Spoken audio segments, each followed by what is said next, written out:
and welcome back to my Peace and Productivity Porch. Talk about a business scorecard, a drive for results. Today, we are going to dive deep into a solution for one of the greatest struggles for most businesses and organizations, and that is how to keep your employees and team members engaged and held accountable. We are going to talk about a business scorecard. It's also called a dashboard. Some people call it key performance indicators. We are going to focus on this business card that is going to help you drive for results. Are you ready? All right, hang on.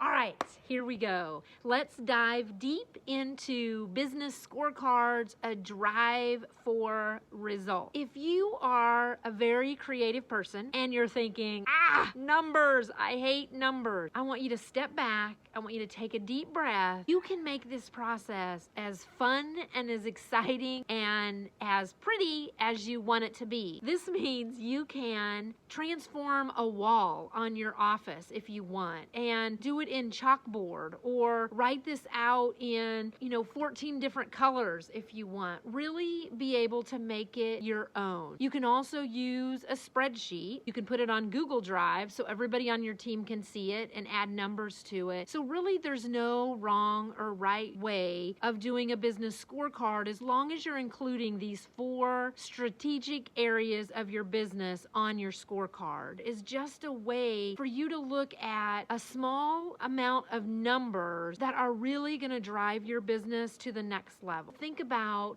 what do you need to focus on and narrow down and get right. And once you get that right and the numbers are there, your business or your organization just keep transforming in some amazing ways. You can't complete a business scorecard and then put it in your desk drawer and never look at it again. This is something that you have to utilize at your weekly meetings. And if you have not had an opportunity to check out my video on smart meetings, check that out. I'll give you the link above. When it comes to a business scorecard, it is so important not to overwhelm yourself with too many numbers. Keep your scorecard simple to begin with. Get in the habit and the pattern of tracking the numbers. Really help you stay focused on what's most important every single week. So when it comes to thinking about your scorecard numbers, I want you to get your team together and do some really good brainstorming and just think about these 4 different areas. Just really be thinking about all these different numbers that you could keep track of, and maybe you'll come up with 30 or 40 or 50 numbers, and then you're going to have to narrow it down and keep narrowing this process down. Maybe you need to do it 2, 3, 4 times to really be able to focus in on the most important numbers for your business. Now, the 4 areas that you need to look at when you're coming up with your numbers, the first one is to look at your customers or your stakeholders. I like to have this be number 1 because without our customers, you don't have a company or an organization. So really look at the people that you're serving and ask yourself, what can you do to have better customer service? Do you need to increase your brand awareness? Do you need to increase market share? Really dive deep into the customer side of things and look at what are the most important numbers. If your phone tends to ring and ring and ring and ring and ring, one of the things that stresses out any customers, it stresses out me when I'm calling someplace. I know when you're trying to get a hold of somebody, it's really aggravating if you're not connecting to a human being. You want to focus on answering the phone in 3 rings or less. Maybe you want to look at your social media accounts and you want to increase likes or shares, or maybe you need to increase the number of people that you've even connected with. Really think about your customers and what number do you really need to focus on at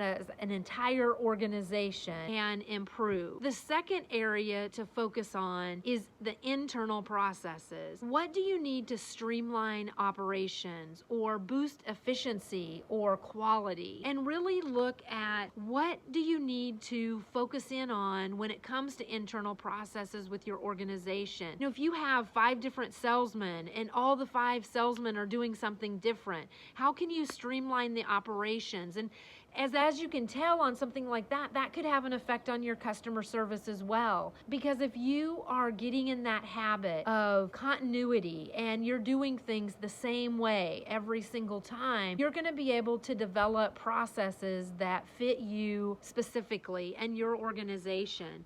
And just being able to think about how you want your employees and your team members, and if you have contractors, to interact with your clients and your customers is very important when it comes to the internal processes. So if you're trying to be more efficient with something, if you are creating widgets and you need to think about how can you streamline that process, what numbers do you need to look at? And it's very important when it comes to creating a business scorecard that you're making the numbers very specific to you and your organization. Now that we're kind of halfway through this, and really pause this video and brainstorm, what do you need to focus in on when it comes to your customer service? And the second one, what do you need to really focus on for internal processes? So take a moment and brainstorming with you and your team. The third area to focus on is learning and growth. This really has to do with human capital. What skill do you or your team need to master?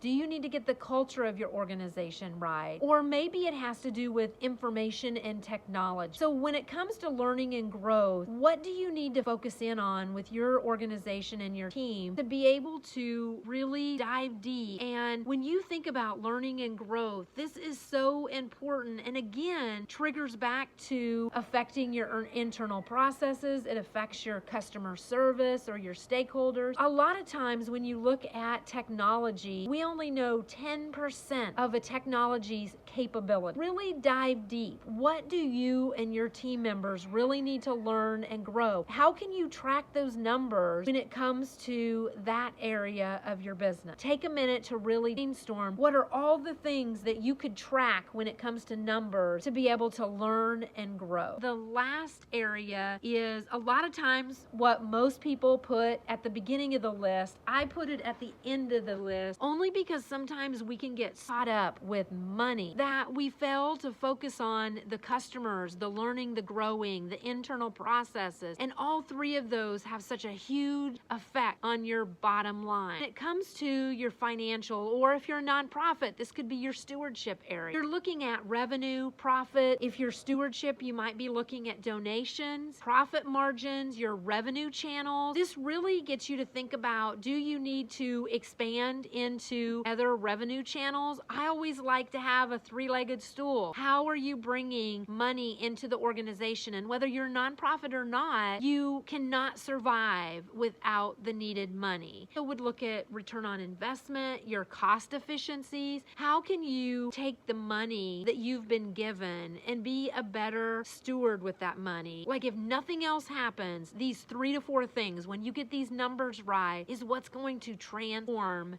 your business. That if you're consistently behind in your numbers, then there's an issue happening. You also need to determine what one person is going to be accountable for that number. Document that on your spreadsheet or on the wall, that Jane or Sue or Ellen or Jim is going to be accountable for that particular scorecard number. The next step is to be able to look at and track these numbers for at least 13 weeks at a time. As you begin to track this for 13 weeks, all of a sudden you can start seeing patterns. If a number is consistently not performing where it needs to be, it's a huge red flag to be able to say, wait a minute, stop. There's an issue somewhere, and let's look at what's not happening. Scorecard is not to blame on people. It's not to make people feel bad. It is about helping them be accountable. They know exactly what is the most important goal for the organization, and they set out to achieve that goal. Instead of life and business distractions happening, they know that more than anything, they need to focus on that one number. All of a sudden, when the organization is starting to look at customer complaint and technology issues and culture or communication issues, all of a sudden, if you are starting to track those numbers, when you're looking at these in your level 10 meetings each week, you're going to be able to bring those numbers that are not performing where they need to be and you're going to have honest conversations about why those numbers are not where they're supposed to be. And when you can be transparent and you can be honest and you can really dive deep, and really at the end of the day, your goal is for your organization to be able to be successful and help the people be accountable. If you need to be able to have people that can dive in, focus on these numbers that are going to be able to catapult you into a whole new level with your organization. All right, this is the fourth video. Actually, it's the fifth topic, but the fourth video that focuses on having a fantastic plan day for your business. The first one talked about hitting the ceiling and an accountability chart. Second video focused on creating rocks for your business. The third video talked about having a SMART meeting. And this last one focuses on the business scorecard drive for results. I hope this video was helpful. Like, share, subscribe. Let's drive results and balance life together. Join me again on my peace and productivity porch. Have a fantastic day. Thank you.